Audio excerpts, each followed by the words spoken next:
세상이 알지 못해도 주님이 기억하시는 예배, 우리들의 성령에 불타는 금요일, 우물궁에 오신 여러분들을 환영합니다. 샬롬, 반갑습니다. 추수감사절 잘 지내셨나요? 저도 예배 잘 드렸습니다. 이번 한 주간에는 정말로 풍성함이 넘쳐나는 그런 귀한 한 주인 것 같습니다. 내일 모레서부터 시작되는 강림절에도 저와 여러분들의 마음을 하나님 앞에 쏟아놓는 그런 예배의 시간이 되었으면 좋겠고요. 또한 오늘 함께 나눌 웨슬리 목사님의 말씀을 통해서도 우리의 삶 가운데 역사하시는 하나님을 만나는 그런 귀한 시간이 좀 되었으면 좋겠습니다. 자, 그럼 오늘 제목 말씀드릴게요. 오늘 웨슬리 목사님의 설교 제목은 우주적 구원입니다. 우주적 구원. 말씀 나눠볼게요. 로마서 8장 19절에서 22절까지 말씀입니다. 로마서 8장 19절에서 22절까지 말씀.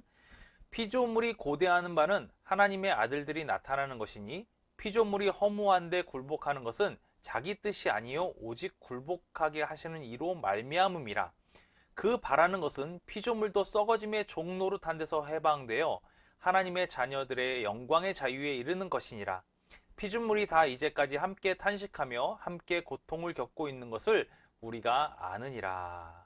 아멘. 많은 사람들이 구원받은 사람들에 관한 이야기를 하게 되면 구원의 목적, 하나님께서 구원해 주시는 목적은 인간을 구원해 주시기 위해서 하나님의 아들을 보내주셨고 십자가의 고통을 통해서 인간이 구원을 받게 되었다 라는 부분으로만 이해하고 있어요. 그럼 즉 여기서 이해가 안 되는 부분은 뭐냐면, 그러면 인간이 아닌 피조물들은 어떠냐는 거예요. 동식물들, 이런 부분들이 문제가 되는 거죠. 과연 그들은 어떻게 구원받게 될 것인가? 우리가 이제 피조물의 세계에 대해서 정확한 이해가 없으면 이 부분이 문제가 될 수 있습니다. 그래서 웨슬리 목사님은 이 피조물에 대한 세계를 이야기를 하면서 이 피조물들은 과연 구원을 받을 수 있을까? 이 우주적 구원은 과연 어떻게 이루어질 수 있을까? 이 부분에 대해서 이야기를 하고 있습니다. 피조세계의 본래 상태, 이 상태는 우리가 처음 단계를 우리가 좀 이해해야 될 것 같아요. 에덴 동산은 천국과 같은 온전한 행복의 상태를 유지하고 있었죠. 하나님의 통치하신 가운데 있는 놀라운, 들판의 모든 짐승과 공중의 모든 새와 정말로 최초의 인간인 아담이 살기에 가장 알맞은 낙원과 같은 곳이었죠. 그리고 이곳에서 창조된 그 아담은 하나님의 형상대로 만들어졌습니다. 하나님은 영이시잖아요. 그래서 인간도 어떻습니까? 영의 존재로 만들어진 거죠. 그래서 땅 위에 거하도록 만들어진 이 영만이 흙으로 만들어진 장막에 거주할 수 있게 되었어요. 그리고 인간들은 자신을 창조한 창조주를 닮았기 때문에 인간은 스스로 움직이는 능력이 있었어요. 지각하는 능력도 있었고, 이해하고 의지력도 있었고, 항상 자유 속에서 하나님이 주신 자연적인 형상이 그의 심령 가운데 존재했었죠. 어찌 따지면 아담은 하나님과 같은 어떤 놀라운 능력의 소유자였을 거라고 저는 개인적으로는 생각을 합니다. 무엇보다도 다른 모든 특성보다 그 가장 위대함을 나타낼 수 있는 그 지표는 뭐냐면, 아담의 가장 큰 놀라움은 바로 하나님과 교통할 수 있었다라는 거예요. 이것이 놀라운 거예요. 이 하나님과 교통할 수 있다는 거, 하나님과 직접적으로 대화를 나눌 수 있다는 이 능력이 아담을 정말로 자유인으로, 하나님과 동일한 영적인 존재로, 이 땅에서 거주하는 영적인 존재로 삼았던 것이 아닌가, 저는 이렇게 바라보고 있습니다. 웨슬리 목사님도 같은 방향을 바라보고 계신 것 같아요. 그리고 아담은 창조주를 알고 있었죠. 또 사랑했습니다. 순종할 줄 알았어요. 이것이야말로 인간이 가질 수 있는, 사람이 가질 수 있는 가장 최고의 완전성이라고 볼 수가 있는 거예요. 즉 인간은 지속적으로 하나님을 볼 수 있었고, 사랑할 수 있었고, 순종할 수 있었다. 이것이 가장 큰 특징 아니겠습니까? 하나님을 사랑하고 순종할 수 있는 상태의 아담. 아담이 가진 바로 이 같은 모든 기능의 올바른 상태와 이 기능의 올바른 사용으로 말미암아 그는 자신의 행복이 바로 여기서 흘러나오고 있다는 것을 구체적으로 알고 있었어요. 행복의 진수가 바로 하나님과 교통하는 것에 있었다는 것을 명확히 알고 있었던 것이 바로 아담이었습니다. 그리고 그 행복은 그 주변에 있는 피조물들과 함께 이 행복은 점점 커져나가고 증대될 수 있었던 거죠. 그러니까 아담이 누리고 있는 이 형언할 수 없는 기쁨은 모든 피조세계, 즉 생명이 있는 자연이나 생명이 없는 자연 등 모든 자연 만물의 질서와 미의 조화를 보았을 때, 또 그가 다른 어떤 흠결이 있는 상태가 아니라 완전 무결한 상태에 있을 때 그는 고통을 당할 수가 없었어요. 언제나 기쁨과 평강으로 자신을 만족시킬 수 있었죠. 그래서 그의 마음과 심신에 끼치는 그 고통, 슬픔 이런 것 전혀 느낄 수 없는 상태가 바로 아담의 상태였습니다. 그 어떤 것도 이 아담의 이 순수한 기쁨을 오염시킬 수 있는 것들이 그 당시엔 존재하지 않은 거예요. 결국 그는 어떤 존재입니까? 불멸의 존재였던 거죠. 누구도 그 아담을 건들 수 있는 사람이 건들 수 있는 것들이 없었기 때문에 그렇습니다.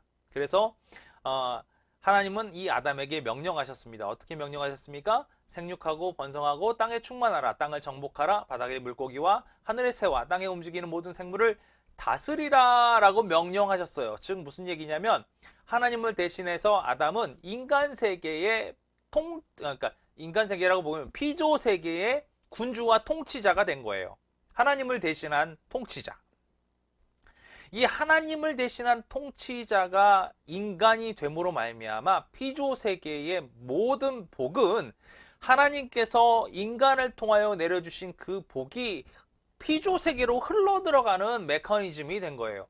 하나님께서 인간을 사랑하셨고 인간은 피조 세계를 사랑하고 다스릴 수 있게끔 하셨기 때문에 인간이 받은 하나님께로 받은 복은 자연스럽게 어디로 흘러가느냐? 피조 세계로 흘러나가게 되는 거예요. 이런 최초의 아담처럼 모든 피조물 역시 스스로 움직이는 능력, 높은 수준의 이해력, 의지력과 자유를 가졌었죠. 왜요? 아담을 통해서 똑같은 것이 흘러내려갔기 때문에 그렇습니다. 그래서 하나님께서 아직 그 죽음을 만들지 않으셨기 때문에 그 또 하나님이 정말 기뻐하지 않는 것인 어떤 생물이 좀 죽는 걸 원치 않으셨어요. 그렇기 때문에 그 모든 생물들은 다 어떤 상태? 죄가 아직 들어오지 않은 그 상태에서는 불멸의 상태인 거죠. 그러나 한 가지 다른 것은 뭐냐면 인간이 하나님을 알 수 있는 반면에 다른 열등한 피조물들은 하나님을 알 수 없었어요. 즉 우리가 잘 이해하셔야 됩니다. 인간은 하나님과 소통하고 있었고 하나님을 사랑하고 순종을 했어요. 그리고 하나님의 명령에 의해서 피조물들을 다스리는 중간자적 존재가 됐어요. 그런데 중요한 거는 피조물들은 열등하기 때문에 그를 다스리는 어디에만 시선이 집중되어 있냐면 인간에만 시선이 집중되어 있는 거예요. 하나님을 바라보지 못하는 거죠. 알 수 없었어요.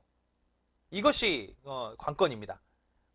중요한 메커니즘이에요. 하나님은 인간을 통해서 피조세계에 복을 주기를 원하셨고 피조물들은 인간을 바라보고서 알게 되는 거예요. 이 상태인 걸 우리가 알고 있어야 돼요. 이것이 바로 기본적인 메커니즘입니다. 이것이 하나님의 그 놀라운 복이 인간을 통하여 피조물에게 전달되는 인간의 중요한 위치를 보여주고 있는 실상인 거예요. 이런 기본적인 메커니즘을 이해하는 상태에서 지금 현재의 피조물들은 어떠한 상태가 되었는가? 우리가 지금까지 바라본 거는 에덴 동산 안에서의 피조물의 상태에 대해서 우리가 봤잖아요. 그럼 지금 현 상태의 피조물들은 어떤 상태에 있는가? 에덴 동산에서는 하나님의 모든 복이 인간을 통해서 아까도 설명했지만 인간보다 낮은 피조물의 세계로 흘러 들어갔죠. 인간이 창조물과 모든 동물들과 모든 식물들, 피조 세계와 교통하는데 위대한 통로가 되었던 것처럼 인간은 이 축복을 더 이상 전달할 수 있는 상태가 안 되게 됐어요. 이 교통 역시 필연적으로 차단되게 됐죠. 어떤 것 때문에? 인간이 죄를 지었어요. 인간이 죄를 지었으니까 어떤 것이 차단됐습니까? 하나님으로부터 오는 복에서 차단됐어요. 이게 가장 중요한 거죠. 그러니까 이 피조물들은 어떤 상태가 됩니까? 피조물은 허무한데, 즉 슬픔이나 모든 종류의 고통, 모든 악행에 굴복하게 되는데 이게 자기 뜻이 아닌 거예요. 혹은 행위가 아닌 거예요. 오직 굴복해 하시는 이로 인하여였다라는 거죠. 굴복해 하시는 이, 그게 누굽니까? 바로 인간입니다. 왜요? 그들의 시선은 어디에 꽂혀 있었어요? 그들의 복의 통로는 어디였었어요? 인간이었지 않습니까? 인간이 하나님께 반역을 하게 되니까 이제는 더 이상 피조물로 내려갈 그 복의 통로가 막혀버리게 된 거예요. 인간 위의 피조세계는 뭐 정말로 원기, 힘, 민첩성 모든 것에서 손상을 입게 되는 거예요. 이해력, 의지력, 감정, 자유 다 손상을 입게 되는 거죠. 많은 경우 전적으로 파괴됐다라고 웨슬리 목사님이 얘기하고 있습니다. 그들의 본성의 근원은 정상적인 상태에서 이미 벗어났어요. 이 뒤죽박죽 되었습니다. 더 나아가서 일부 짐승들을 제외하고는 인간과의 관계 또한 대립적으로 파괴됐어요. 에덴 동산에 있을 때는 모든 동물들이 인간과 화합하는 그런 아름다운 모습을 보였지만 이제 일부 동물들은 인간을 공격하기도 하고 하지 않습니까? 대립된 거예요. 파괴된 거예요. 이제는 분리되어 버린 거예요. 피조세계가 하나님의 복을 인간을 통해서 받고 있었지만 이제 인간이 하나님과의 그 죄로 인해서 하나님과의 관계가 단절되니까 이제 피조물들이 하나님의 복을 누릴 수 있는 모든 관계가 단절되었고, 지금껏 인간을 통해서 이해력과 모든 것들이 다 완성되어 갔었지만 이제는 그조차도 인간을 통해서 단절되기 때문에 어떤 일이 벌어졌어요? 이제 아예 그런 것들이 상실되어 버리고 심지어는 대립되는 관계까지 되어 버렸다. 이것이 지금 피조세계의 현상이라는 거죠. 자, 그렇다면 하나님의 자녀들이 출현될 때 이 피조물들은 다시금 어떻게 바뀔 것인가? 이게 제일 중요한 관점 아니겠습니까? 예수 그리스도가 인간을 구원하시기 위해서 재림하실 때에 어떠한 형태로 피조물들이 어떠한 상태가 될 것인가? 이 부분이 가장 중요한 상태가 되겠죠. 에덴 동산에 있었을 때의 피조세계도 알았고 지금 현 상태에 있을 때의 피조세계도 알았으니까 이제 인간을 직접 구원하시려고 예수 그리스도가 재림하실 때의 피조세계는 어떻게 될 것인가? 이 부분을 알아야 되겠죠. 하나님께서는 모든 생명이 있는 피조물들이 마지막으로 하나님의 아들이 나타날 때 그를 이 피조세계의 모든 것들이 고대하고 있다는 거예요. 이해가 되지 않습니까? 이해가 안 될 수도 있어요. 잘 생각해 보십시오. 피조물들이 하나님을 알지 못했어요. 인간만 알고 있었어요. 그러나 피조세계에 있는 사람들이 하나님을 고대하게 되는 이유가 뭘까요? 인간이 어떻게 됩니까? 인간이 다시금 하나님과의 관계가 회복되어지는 구원의 상태가 되기 때문에 그런 거예요. 사실 피조물들은 하나님이 이 땅에 오시는 것을 고대하지 않죠. 그러나 중요한 건 뭡니까? 인간이 하나님의 뜻에 합당한 온전한 인간으로 다시금 변화되는 이 순간을 고대하는 거겠죠. 이때 피조물들은 현재 썩어짐의 종로로 탄 데서 해방이 된다라는 거예요. 하나님의 자녀들의 영광의 자유에 이르게 될 거라는 거예요. 어떻게 해요? 인간이 이제는 다시금 통로의 역할을 회복하기 때문에 피조물 역시 구원의 상태로 유지할 수 있다는 거죠. 많은 사람들이 이렇게 얘기합니다. 지구가 멸망을 통해서 인간이 구원되고 모든 피조물들은 사라지게 될 것이다. 이렇게 이해하는 사람들이 많은데 멸망은 구원이 아니죠. 멸망을 구원이라고 얘기할 수는 없습니다. 그러니까 멸망이 아닌 거예요. 구원되는 이 과정이, 피조물들이 구원되는 이 과정이 멸망을 통한 구원이 아니라는 거예요. 자, 이런 우주적 구원의 전반적인 그림은 요한계시록 21장에서 찾아볼 수 있다고 합니다. 한번 볼까요? 흰 보좌에 앉으신 이가 보라 내가 만물을 새롭게 하노라 말씀하실 때, 또 하나님의 장막이 사람들과 함께 있음에 하나님이 그들과 함께 계시리니 그들은 하나님의 백성이 되고 하나님은 친히 그들과 함께 계셔라고 말씀이 이루어질 때 모든 피조물들에게 다음과 같은 축복이 일어나게 될 것이다 라고 얘기하고 있는 거예요. 하나님께서 모든 눈물을 그 눈에서 닦아주시고 다시는 사망이 없고 애통하는 것이나 곡하는 것이나 아픈 것이 다시 있지 아니하리니 처음 것들이 다 지나갔음이로라. 이 부분에 대해서 하나님, 사람에게만 국한됐다라고 성경에 기록된 게 없죠. 전혀 없습니다. 모든 피조물들에게 함께 일어난다라는 거예요. 여기서 우리는 하나님께서 그 모든 만물 위에 자비를 베푸시고 있다는 사실을 우리는 알아야 합니다.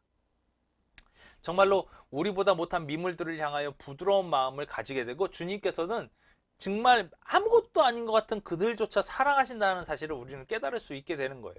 우리 눈에 보기에는 이 피조물들이 어떻게 보면 되게 미천하고 어리석고 뭐 좀 하찮은 것처럼 보일지 몰라도 천국에서 이들을 바라보고 있는 하나님께서는 이 어느 것 하나도 잊지 않고 있다는 사실을 우리가 좀 기억을 해야 될 것 같아요.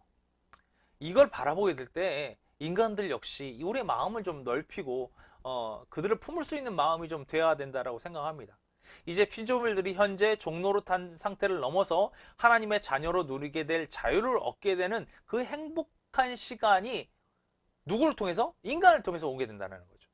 우리가 구원을 받아야 되는 구체적인 목적도 어떤 거에 있냐면 인간을 통해서 피조세계의 모든 것들이 구원을 받을 수 있다는 그 사실을 우리가 깨닫고 알아야 한다는 거예요.